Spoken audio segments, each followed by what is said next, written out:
আজিৰ দিনত আমাৰ ভয় এই কাৰণে আমি যদি মিডিয়া আগত কাক চাপো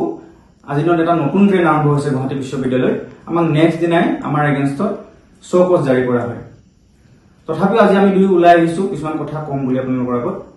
ইতিমধ্যে আপোনালোকে গম পাইছেই যোৱা 27 মাৰ্চ তাৰিখে গুৱাহাটী বিশ্ববিদ্যালয়ৰ এক্সামিনেশ্যন কন্ট্ৰোলাৰে আমাৰ প্ৰাক্তন সাধাৰণ সম্পাদক গুৱাহাটী বিশ্ববিদ্যালয়ৰ প্ৰাক্তন সাধাৰণ সম্পাদক এগৰাকী মিছবিহেভ কৰে সেই মিছবিহেভ কৰাৰ বাবে আমি ছাত্ৰ সমাজে যেতিয়া ভিসি ছাৰৰ ওচৰলৈ কাক চাপো ভিসি ছাৰৰ ওচৰলৈ কাক চাপি আমি তাত প্ৰতিবাদী কাৰ্যসূচী সাব্যস্ত কৰো আমাৰ মূল দাবী হৈছিল দুইটাই প্ৰথমটো দাবী হৈছে কন্ট্ৰোলাৰ নিচিনা এখন চকীত বহা মানুহগৰাকীয়ে কেনেকৈ মিছবিহেভ কৰিব পাৰে এজন ছাত্ৰক বা প্ৰাক্তন ছাত্ৰক সেইবাবে তেওঁ অপহৰণ কৰিব লাগে আৰু দ্বিতীয়তে তেওঁ ক্ষমাপ্ৰাৰ্থী হ'ব লাগে ইতিমধ্যে আমাৰ সাধাৰণ সম্পাদকে আপোনালোকক অৱগত কৰিছে যে আমাৰ মূল দাবী আছিল দুটা যিগৰাকী এক্সামিনেশ্যন কন্ট্ৰোলাৰে পৰীক্ষা নিয়ন্ত্ৰক মহোদয়ে ছাত্ৰ ছাত্ৰীক ভাল ব্যৱহাৰ এটা কৰিব নাজানে বহুত ছাত্ৰ ছাত্ৰীক তেওঁ মিছবিহেভ কৰাৰ অভিযোগ আছে সেইগৰাকী কন্ট্ৰোলাৰ ছাৰক অতি শীঘ্ৰে তেখেতৰ পদৰ পৰা অপসাৰণ কৰিব লাগে আৰু দ্বিতীয়তে যিসকল ছাত্ৰ ছাত্ৰীক তেওঁ মিছবিহেভ কৰিছিল সকলোৰে আগত তেওঁ ক্ষমা খুজিব লাগে এই দুটা দাবী লৈ আমি উপাচাৰ্য মহোদয়ৰ ওচৰত আমি প্ৰতিবাদী কাৰ্যসূচী গ্ৰহণ কৰিছিলো আৰু এই প্ৰতিবাদী কাৰ্যসূচীৰ পাছত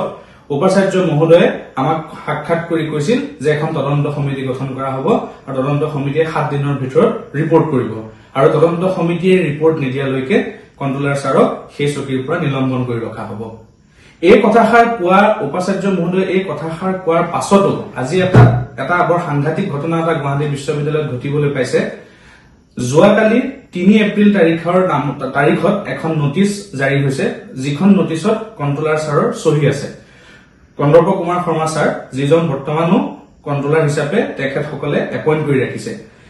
এই জাননীখনৰ পৰা এটা কথা স্পষ্ট হৈছে যে আমি যি প্ৰতিবাদী কাৰ্যসূচী কৰিছিলো উক্ত প্ৰতিবাদী কাৰ্যসূচীক লৈ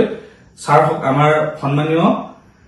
কৰ্তৃপক্ষৰ লোকসকলে আমাৰ প্ৰতিবাদৰ প্ৰতি কোনো ধৰণৰ গুৰুত্ব তেওঁলোকে দিয়া নাই তেখেতলোকে যিকোনো প্ৰকাৰে সেই অধ্যক্ষগৰাকী কন্ট্ৰোলাৰ গৰাকীক নিজৰ আসনখনত পুনৰ অধিষ্ঠিত কৰি ৰাখিবৰ কাৰণে যুঁজা চলোৱা যেন আমাৰ পৰিলক্ষিত হৈছে গতিকে তেখেতসকলে যি তদন্ত সমিতি গঠন কৰিছে সেই তদন্ত সমিতিৰ ওপৰত আমাৰ এনেও আস্থা নাই গতিকে আমি অৱগত কৰিব বিচাৰিছো আজি এই সংবাদ মাধ্যমৰ জৰিয়তে আমি পুনৰ প্ৰতিবাদী কাৰ্যসূচী আমি ৰূপায়ণ কৰিবলগীয়া হ'ব আমি পুনৰ প্ৰতিবাদী কাৰ্যসূচী ৰূপায়ণ কৰিবলৈ আমি বাধ্য হ'ম যিগৰাকী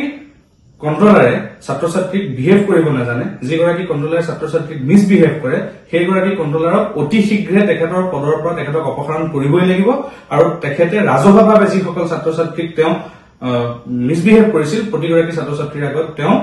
ৰাজহুৱাভাৱে তেওঁ ক্ষমা খুজিব লাগিব এই দুটা দাবী আমি তেখেতসকলৰ সন্মুখত ৰাখিছিলো আৰু এই দুটা দাবীতে আমি এই স্থিতিতে আমি অটল থাকিম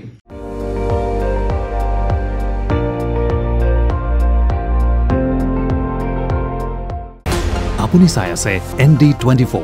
সৰ্বশ্ৰেষ্ঠ নহয় সৰ্বোত্তমৰ দৌৰ